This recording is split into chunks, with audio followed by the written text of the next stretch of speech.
அனைவருக்கும் சிவன் சக்தி ஜோதிட சேனலின் அன்பான வணக்கங்கள். 2025 ஆங்கில வருடம் ஆரம்பித்து அதுக்குள்ள 3வது மாதத்தில் நாம் காலடி எடுத்து வைக்க போகிறோங்க. அதாவது மார்ச் மாதம் இன்னும் ஒரு சில தினங்களில் பிறக்க போகிறது. இந்த மார்ச் மாதத்தை பொறுத்த வரைக்கும் கிரகநிலை கிரக மாற்றத்தின் காரணமாக கடகராசியில் பிறந்தவங்களுக்கு எப்படிப்பட்ட பலன்கள் கிடைக்கப்பெற போகிறது, அவர்களுடைய வாழ்க்கையில் காதல், குடும்ப உறவு, நிதி நிலைமை, உத்தியோகம், தொழில், வியாபாரம், ஆரோக்கியம், மாணவர்களுக்கு எப்படி இருக்க போகிறது அப்படிங்கிறத பார்த்தீங்கன்னா முழு தகவலை தான் இன்னைக்கு வீடியோவில் நாம் தெரிஞ்சுக்க போகிறோம். அது மட்டும் இல்லாமல் என்ன மாதிரியான விஷயங்கள்லாம் அவங்க கவனமாக இருக்கணும், என்ன மாதிரியான விஷயங்கள் அனுகூலத்தை தரும் அப்படிங்கிற மாதிரியான பல தகவலை நீங்கள் தெரிஞ்சுக்க வீடியோ ஸ்கிப் பண்ணாமல் கடைசி வரைக்கும் பாருங்கள். இந்த பதிவு உங்களுக்கு மிக பயனுள்ள விகிதத்தில் இருக்கும். வீடியோக்குள்ளே போகிறதுக்கு முன்னாடி இது வரைக்கும் நீங்கள் நம்ம சேனலை சப்ஸ்கிரைப் பண்ணல அப்படின்னா உடனே சப்ஸ்கிரைப் பண்ணிக்கோங்க. அப்படியே பக்கத்தில் இருக்கக்கூடிய நோட்டிஃபிகேஷனுக்கான பெல் பட்டனையும் ப்ரெஸ் பண்ணிக்கோங்க. சரி நேர்களே, வாங்க வீடியோக்குள்ளே போகலாம். கடகராசி அன்பர்களே, இந்த காலகட்டத்தை பொறுத்த வரைக்கும் பணியில் இருக்கக்கூடிய கடகராசிக்கினருக்கு தங்களுடைய உத்தியோகத்தில் சில சவால்களை சந்திக்க நேரிடுங்க. நீண்ட மணி நேரமாக வேலை செய்கிறது, அப்படி இல்லைன்னா கடின உழைப்பு இருந்தாலும் கூட உங்களுடைய கடின உழைப்பு நிர்வாகத்தால் கவனிக்கப்படாமலும் பலனளிக்காமலும் போகிறத உங்களால் கவனிக்க முடியும். இதை நினைத்து நீங்கள் கவலைக்குள்ள வேண்டாங்க. உழைப்பிற்கான அங்கீகாரம் இல்லாமல் போகிறதுனால சில நேரங்களில் உங்களுக்கு கோபமும் உண்டாகலாம், இல்லை ஏமாற்றங்களும் ஏற்படலாம். அதனால் கொஞ்சம் அனுசரணையோடு பக்குவமாக நடந்து கொள்ள பாருங்க உங்களுடைய பணியிடத்தில். அதே மாதிரி ஒரு தொழிலை தொடங்க நீங்கள் திட்டமிடுறீங்க அப்படின்னா தங்களுடைய திட்டங்களை உறுதிப்படுத்த வேண்டும். ஏற்கனவே ஒரு தொழிலை நடத்துகிறவங்க தங்களுடைய லாபத்தை சிறிது தாமதமாக பெறுவாங்க. உங்களுடைய நிதி நிலைமை இந்த காலகட்டத்தில் ஓரளவுக்கு நன்றாக இருக்கும் அப்படின்னு சொல்லலாம். நிதி நிலைமை பொருளாதார ரீதியாக சுமாரான பலன்களை நீங்கள் எதிர்பார்க்கலாம். அதே மாதிரி இந்த காலகட்டத்தில் காதல் மற்றும் திருமண வாழ்க்கையில் சிக்கல்கள் ஏற்படதாங்க செய்யும். உங்களுடைய துணையுடன் அமைதியாக இருக்க நீங்கள் முயற்சி பண்ணுங்க. ஏதேனும் வாக்குவாதம், விவாதங்கள் ஏற்படுது அப்படின்னா கொஞ்சம் வெட்டு கொடுத்து செல்ல வேண்டியது அவசியங்க. உங்களுடைய உடல்நிலை சீராகவே இருக்கும் அப்படின்னு சொல்லலாம். பள்ளி, கல்லூரி மாணவர்கள் கல்வியில் அதிக மதிப்பெண்கள் பெறுவதற்கான வாய்ப்புகள் இருக்குது. ஆராய்ச்சி அறிஞர்கள் தங்களுடைய ஆய்வறிக்கையை இந்த காலகட்டத்தில் முடிப்பாங்க. காதல் மற்றும் குடும்ப உறவுகளை பொறுத்த வரைக்கும் பெரியவர்களுடன் பழகிறது அப்படிங்கிறது உங்களுக்கு கொஞ்சம் சவாலாகவும் இருக்கலாம். அவங்களோட சில சமயங்களில் குழந்தைத்தனமாக நடந்து கொள்வாங்க. இது வெறுப்பாகவும் எரிச்சல் ஊட்டுறதாகவும் உங்களுக்கு இருக்க பெறலாம். இருந்தாலும் இந்த நேரத்தில் உங்களுடைய நட்பு வளர ஆரம்பிக்கும். நீங்கள் உங்களுடைய நண்பர்களுடன் சுகமான தருணங்களை அனுபவிக்கலாம். அத்தகைய உறவுகளை நீங்கள் மேம்படுத்தவும் முடியும் அப்படின்னு சொல்லலாம். அதே மாதிரி குழந்தைகளுடனான உறவில் நீங்கள் கொஞ்சம் சில சவால்களை எதிர்பார்ப்பீங்க. அதாவது சவால்கள் நிறைந்த ஒரு காலகட்டமாகவே இருக்கும். அவங்க உங்களிடத்தில் அதிக எதிர்பார்ப்புகளை கொண்டிருப்பாங்க. சகிப்புத்தன்மையுடன் இருக்க வேண்டிய ஒரு காலகட்டம் அப்படின்னு சொன்னால் தங்களுக்கு இந்த காலகட்டம் அப்படின்னு தான் சொல்லணும். குழந்தைகள் சில சமயங்களில் தங்களுடைய செயல்களின் விளைவுகளை உணரமாட்டாங்க அப்படிங்கிறத நீங்கள் உணர்ந்து செயல்பட வேண்டியது அவசியமான ஒன்று அப்படின்னு தாங்க சொல்லணும். அதே மாதிரி இந்த காலகட்டத்தில் காதல் மற்றும் திருமண வாழ்க்கை கொஞ்சம் குழப்பமாகவே இருக்கும். காதலர்கள் சில சிரமங்களை அனுபவிப்பாங்க.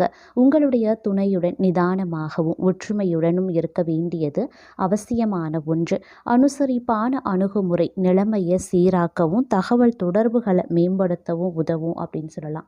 அதே மாதிரி தங்களுடைய துணையுடன் பார்த்தீங்க அப்படின்னா புரிந்துணர்வு அப்படிங்கிறது கொஞ்சம் கம்மியாக இருக்கும். இதனாலேயே சில பிரச்சனைகள், குழப்பம் போன்றவை எழலாம். அப்படிங்கிறதுனால கொஞ்சம் நிதானித்து செயல்பட வேண்டியது அவசியம். அது குடும்பமாகட்டும், கணவன் மனைவிக்குள்ளே இருக்கக்கூடிய உறவாகட்டும், அப்படி இல்லைன்னா காதலர்களுக்காகட்டும், எல்லாத்துக்குமே இந்த ஒரு குழப்பம் அப்படிங்கிறது புரிந்துணர்வு இல்லாமல் இருக்கிறதுனால உருவாகிறது. அப்படிங்கிறதுனால கொஞ்சம் கவனமாக இருங்க. இந்த காலகட்டத்தில் உங்களுடைய உணர்ச்சிகளை நீங்கள் கட்டுப்படுத்த வேண்டியது அவசியம். தேவையில்லாத கோபப்படுறதை முற்றிலுமாக தவிர்த்து கொள்ளுங்க. நிதி நிலைமையை பொறுத்த வரைக்கும் நிதி ரீதியாக இது ஒரு நல்ல ஒரு சாதகமான நேரம் அப்படின்னு சொன்னாலும் கூட சில விஷயங்களில் சுமாரான பலன்கள் தான் உங்களுக்கு கிடைக்கப்பெறும். செல்வ வளம் கிடைக்க நீங்கள் அயராது உழைக்க வேண்டியதாகவும் இருக்கலாம். இந்த காலகட்டத்தில் உங்களால் பணத்தை சேமிக்க முடியாது. ஏன்னா மற்றொரு புறம் செலவினங்கள் அதிகரிக்க செய்யும். அப்படிங்கிறதுனால நீங்கள் கொஞ்சம் கவனத்தோடு இருப்பது அவசியமான ஒன்று அப்படின்னு தாங்க சொல்லணும். அதே மாதிரி இந்த காலகட்டத்தில் ஏதேனும் முதலீடுகள் பண்ண போகிறீங்க, ஏதேனும் ஒரு ஆன்லைனில் முதலீடு பண்ண போகிறீங்க, இல்லை வேறு ஏதாவது ஒரு விஷயத்தில் முதலீடு பண்ண போகிறீங்க, இல்லை புதியதாக ஒரு தொழிலை ஆரம்பிக்கணும் அப்படின்னு திட்டமிடுறீங்க அப்படின்னா கொஞ்சம் கவனமாக இருக்க பாருங்கள். எல்லா விஷயத்துலையுமே கொஞ்சம் திட்டமிடுவதன் மூலமாக நீங்கள் கொஞ்சம் நல்ல பலன்களை இந்த காலகட்டத்தில் எதிர்பார்க்கலாம். திட்டமிடுறது மட்டும் இல்லாமல் முக்கிய முடிவுகளையும் பலருடன் ஆலோசனை பண்ணி எடுக்க வேண்டியதும் அவசியமான ஒன்று அப்படின்னு தான் சொல்லணும். அதனால் முதலீடு விஷயங்கள்லையும் இல்லை புதிய தொழில் தொடங்கிறது, இல்லை புதிய விஷயங்களை நீங்கள் செய்யணும் அப்படின்னு நினைக்கிறது, இந்த மாதிரியான விஷயங்களில் கொஞ்சம் கவனமாக இருங்க.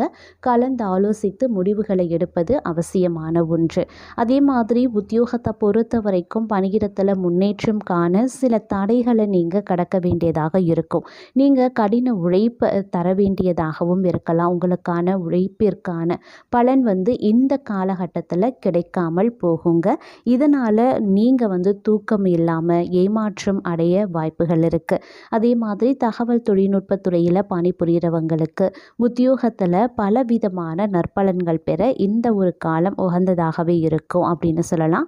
அதே மாதிரி உற்பத்தி சார்ந்த துறையில் இருக்கிறவங்களுக்கு முன்னேற்றம் காண நீங்கள் திட்டமிட்டு செயல்பட வேண்டியது அவசியம். அப்படி இல்லைங்கிற பட்சத்தில் தேவையில்லாத சின்ன சின்ன சிக்கல்களை எதிர்கொள்ள வேண்டியதாக இருக்கும். சில சவால்களை சமாளிக்க வேண்டியதாகவும் இருக்கப்பெறலாம். அதே மாதிரி சக பணியாளர்கள் அப்படி இல்லைன்னா நிறுவனத்தினுடைய உதவி உங்களுக்கு கிடைக்காமல் போகக்கூடிய ஒரு காலகட்டம். அப்படிங்கிறதுனால கொஞ்சம் கவனமாக இருங்க. மருத்துவத்துறையில் பணிபுரிகிறவங்க தங்களுடைய தொழில் வளர்ச்சிக்கு அதிக முயற்சி செய்ய வேண்டும். ஊடகங்கள் அப்படி இல்லைன்னா சினிமா துறையில் பெரிய திட்டங்களில் பணிபுரிவது ஊக்கம் அளிக்காது. ஏன்னா இது உடல் மற்றும் மன ஆரோக்கியத்தை பாதிக்கலாம். அப்படிங்கிறதுனால கொஞ்சம் கவனத்தோடு இருக்க பாருங்க. ஆசிரியர் அப்படி இல்லைன்னா பேராசிரியர் தொழில் புரிகிறவங்களுக்கு உத்தியோகத்தில் சிறந்த நேரம் இது அப்படின்னு சொல்லலாங்க. அது மட்டும் இல்லாமல் ஆராய்ச்சி மற்றும் மேம்பாட்டு வல்லுநர்கள் அவர்களுடைய கண்டுபிடிப்புகளுக்கு நிறுவனத்தால் ஆதரிக்கப்படுவாங்க அப்படின்னு சொல்லலாம். அதே மாதிரி தொழில் ரீதியாக பார்த்தோம் அப்படின்னா ஒரு தொழிலை புதிதாக தொடங்க திட்டமிடுறவங்க புத்திசாலித்தனமாக செயல்பட வேண்டியது அவசியம். அவர்கள் புதுமையாக யோசித்து என்ன செய்யணும் அப்படிங்கிறத முன்கூட்டியே முடிவு செய்ய வேண்டியது முக்கியமான ஒன்று. சந்தை தேவைகளுக்கு ஏற்றவாறு தொழில் நடத்த அதிக ஆராய்ச்சி மேற்கொள்ளணும். அதே மாதிரி நீங்கள் ஏற்கனவே ஒரு தொழிலில் ஈடுபட்டிருக்கீங்க அப்படின்னா அதில் லாபத்தை பார்க்க சிறிது நேரம் நீங்கள் காத்திருக்க வேண்டியதாக இருக்கும். அதே மாதிரி அதிகரிக்கக்கூடிய செலவுகள் அப்படி இல்லைன்னா வாடிக்கையாளர்கள் நடத்தையில் ஏற்படக்கூடிய மாற்றங்கள் போன்றவை பிரச்சனைகளாக உங்களுக்கு மாறலாம். இந்த புதிய நிலைமைகளுக்கு மாறக்கூடிய அது மட்டும் இல்லாமல் சரி செய்ய வேண்டிய அவசியம் உங்களுக்கு இருக்கிறது. அதனால் கொஞ்சம் நிதானித்து திட்டமிட்டு செயலாற்ற பாருங்க. அதே மாதிரி தங்களுடைய வாடிக்கையாளர்களினுடைய தேவைகளுக்கு ஏற்றவாறு தங்களுடைய தயாரிப்புகள் அப்படி இல்லைன்னா உங்களுடைய சேவைகளை நீங்கள் கொஞ்சம் மாற்றியமைக்க வேண்டியதாகவும் இருக்கப்பெறலாம்.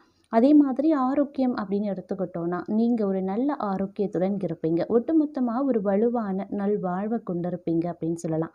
ஆனால் பருக்கள் போன்ற சிறிய உடல்நல பிரச்சனைகள் இருக்கும்.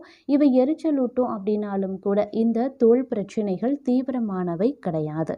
பருக்கள் வருவதற்கான அபாயத்தை குறைக்க நல்ல அளவு திரவியங்களை குடிக்க பாருங்க.